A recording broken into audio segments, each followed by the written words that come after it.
श्री इम्तियाज जलील जी।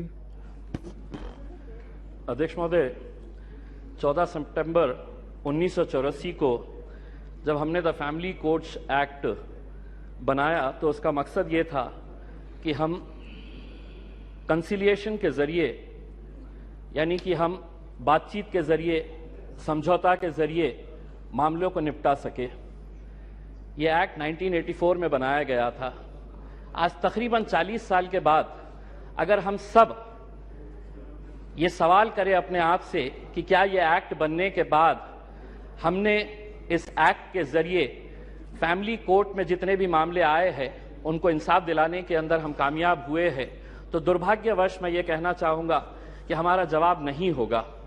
वरना आज 40 साल के बाद करीब 12 लाख जो फैमिली कोर्ट के मैटर्स है वो अदालतों के अंदर इंसाफ का इंतजार नहीं कर रहे होते। एक्ट बनाना बहुत आसान है, लेकिन एक्ट बनाने के बाद उसका इम्प्लीमेंटेशन हो रहा है या नहीं हो रहा है, ये भी इस सदन की जिम्मेदारी है कि इसके ऊपर नजर रखना। वरना एक्ट तो बन गया, लेकिन आज क्या वजह है कि इस 130 करोड़ की आबादी वाले देश के अंदर महज 715 फैमिली कोर्ट चलाए जा रहे हैं। मैं फैमिली कोर्ट का मकसद, मंत्री जी, मैं आपका ध्यान इस बात के ऊपर आकर्षित करना चाहूंगा। अध्यक्ष महोदय, फैमिली कोर्ट्स का मतलब सिर्फ ये नहीं है कि पति पत्नियों का विवाद, कि बच्चा किसके कब्जे में जाएगा, बच्ची किसके कब्जे में जाएगी, एलिमनी की अमाउंट कितनी होगी, कब दी जाएगी, कैसे दी जाएगी, घर किसके कब्जे में जाएगा, किसके हिस्से में जाएगा। फैमिली कोर्ट्स का मतलब हम सिर्फ यही समझते हैं, और बहुत सारे जितने भी सम्मानीय सदस्यों ने कहा है, इन्हीं का उदाहरण दिया है। मैं मंत्री जी आपसे हाथ जोड़कर विनती करना चाहूंगा, हम एक ऐसे समाज के अंदर रहते हैं जहां एक नई संस्कृति को हम देख रहे हैं कि हमारे बूढ़े माँ बाप जिन्होंने हमें पाल पोस कर बड़ा किया है, जब वो बूढ़े हो जा रहे हैं तो इस देश के अंदर बहुत सारे ओल्ड एज होम्स खोले जा रहे हैं, वृद्ध आश्रम खोले जा रहे हैं। क्या इनके लिए कोई कानून है कि जिन माँ बाप ने अपने बच्चों को पाल पोस कर बड़ा किया है, जब वो बूढ़े हो गए, बच्चे की शादी हो गई, तो बहू को माँ बाप पसंद नहीं आ रहे, अपने सास ससुर पसंद नहीं आ रहे, बेटा अपने माँ बाप को बोझ समझ रहा है, और एक दिन दोनों बेटा बहू अपने बूढ़े माँ बाप को उठाते हैं, ले जाते हैं, और जिस तरह घर का कचरा उठाकर हम बाहर फेंक देते हैं, तो हम उन्हें ओल्ड एज होम में ले जाकर छोड़ दे रहे हैं। मैं तमाम सदस्यों से हाथ जोड़कर विनती करना चाहूंगा, मैं भी दिवाली के वक्त औरंगाबाद के मेरे चुनावी क्षेत्र के वो एक ओल्ड एज होम में गया था। मंत्री जी, हैरानी हुई वहां पर देखकर कि एक रिटायर्ड जज वहां पर उस ओल्ड एज होम में है। मुझे यकीन नहीं हुआ जब मैंने उसका नाम सुना कि उसके बेटे, इतना बड़ा घर है, ऐसा नहीं है कि बहुत गरीब है कि आप मां बाप को पाल नहीं सकते हैं, लेकिन एक रिटायर्ड जज भी उस ओल्ड एज होम में जब हमने देखे तो तब समझ में आया कि ये समाज कहां जा रहा है करके। तो ऐसे लोगों के लिए क्या कानून होना चाहिए? फैमिली कोर्ट के जरिए पति पत्नियों का विवाद तो जो है ये जिंदगी भर चलता रहेगा, इन्हें भी इंसाफ मिलना चाहिए, लेकिन वो बूढ़े मां बाप कहां जाएंगे? फैमिली कोर्ट के अंदर कुछ ऐसा सेक्शन लाया जाए कि जो बेटा अपने मां बाप को कूड़ादान समझकर, कचरा समझकर ओल्ड एज होम में डाल रहा है, उसे अखबार के अंदर एक नोटिफिकेशन अपनी तस्वीर के साथ, अपनी फोटोग्राफ के साथ उस अखबार में उसे यह नोटिफिकेशन देना होगा कि मैं अपने मां बाप को ओल्ड एज होम में डाल रहा हूं। ऐसे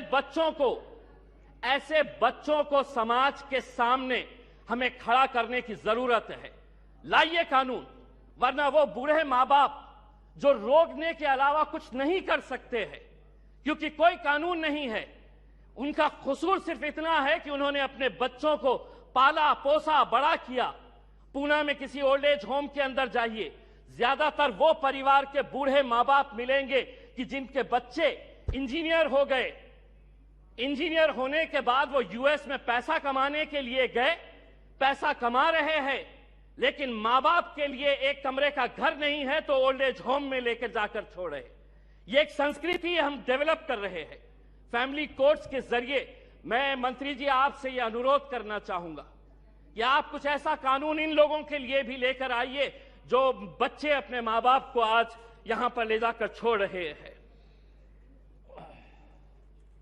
मैं मंत्री जी आपसे एक सवाल करना चाहूंगा। अदालतें तो बन जाएगी, फैमिली कोर्ट्स का ये जो आप अमेंडमेंट लेकर आ रहे हैं ये सिर्फ हिमाचल प्रदेश और नागालैंड से ताल्लुक है। बहुत सारे जितने भी सम्मानीय सदस्य हैं उन्होंने यही कहा है कि justice delayed is justice denied. Nagaland का एक्ट कब बना था? नागालैंड का एक्ट 2008 के अंदर बना है। अगर यहीं पे अगर हम इतना डिले कर रहे हैं कि पुराने फैसले जो विदाउट पार्लियामेंट के पास किए गए हैं, आज अगर इतने सालों के बाद हम ये अमेंडमेंट लेकर आ रहे हैं कि नागालैंड के 2008 के बाद जितने भी जजेस ने फैसले दिए हैं रेट्रोस्पेक्टिव इफेक्ट से हम इसको आज के दिन पास कर रहे हैं, यानी कि गलती अगर हमारे पास से ही हो रही है तो हम उन अदालतों से कैसे इंसाफ की गुहार लगाएंगे। अदालतें एक्ट बनाना बहुत आसान है। मैं मंत्री जी, आप कुछ दिन पहले औरंगाबाद आए थे, वहां पर आपको लॉयर्स एसोसिएशन ने एक मेमोरेंडम दिया है। अगर से महाराष्ट्र की अदालतों की अगर हम बात करते हैं, 91 सैंक्शन पोस्ट ऑफ हाईकोर्ट जजेस है। अध्यक्ष महोदय, 91 पोस्ट ऑफ हाईकोर्ट जजेस है, उसमें से महज 56 जजेस है, यानी कि वैकेंसी आप देख लीजिएगा कि तकरीबन 40% वैकेंसीज है। अब मैं आपको अंदर की बात बताता हूं। हाईकोर्ट के जजेस जब अपॉइंट किए जाते हैं तो सुप्रीम कोर्ट का कॉलेजियम इसे डिसाइड करता है। यह पूरा सुप्रीम कोर्ट के कॉलेजियम ने अपना रिकमेंडेशन दे चुका है। क्या वजह है कि सरकार ने इसे इतने सालों से रोक रखी है? क्यों नहीं आप, अगर ये मानते हैं, सभी लोग कह रहे हैं कि पेंडिंग केसेस है, तो सरकार की क्या मजबूरी है कि हाईकोर्ट के जजेस जब सुप्रीम कोर्ट कॉलेजियम ने रिकमेंडेशन भेज चुका है तो सरकार क्यों रोक रही है? हम भी जानते हैं, विपक्ष अच्छी तरह से जानता है कि क्यों रोका जा रहा है करके, लेकिन आज जब आप जवाब देंगे तो हम उम्मीद करेंगे कि आप इन फैमिली कोर्ट्स के अलावा, क्योंकि आज आप एक्ट तो अपने आंकड़ों के जरिए पास कर लेंगे, लेकिन सिर्फ इमारत बनाने से इंसाफ नहीं मिलेगा। उस इमारत के अंदर उस कुर्सी के ऊपर बैठने वाले, ये सदन कोई मायने नहीं रखता है अगर वो ये स्पीकर की कुर्सी खाली रही तो। वो स्पीकर की कुर्सी जितनी महत्वपूर्ण इस सदन के लिए है, उसी तरह अदालतों के अंदर जजेस की कुर्सी भी बहुत मायने रखती है।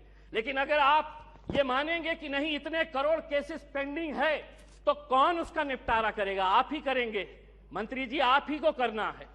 और अगर सुप्रीम कोर्ट कॉलेजियम ने अपना महाराष्ट्र के जजेस का रिकमेंड कर चुका है तो सरकार उसे क्यों रोकी है, इसका जवाब भी आपको देने की जरूरत है। आपने एक ट्रिपल तलाक का कानून लेकर आए थे, इसके जरिए ये भी फैमिली कोर्ट का मैटर है। मैं आपसे पूछना चाहूंगा, उस वक्त जब ट्रिपल तलाक का मामला आया था तो बहुत सारे लोगों ने चीख चीख कर कहा था कि हमें मुस्लिम बहनों के साथ इंसाफ करने की जरूरत है। आज वो फैमिलीज भी आपसे पूछना चाहती है, ये एक्ट आपने बनाया, आंकड़ों के जरिए हमारे विरोध होने के बावजूद आपने एक्ट बनाया। अब आपकी जिम्मेदारी है ये बताए कि एक्ट बनने के बाद कितनी मुस्लिम बहनों को आपने इंसाफ देने का काम किया है। ये उम्मीद करते हैं। धन्यवाद। Thank you.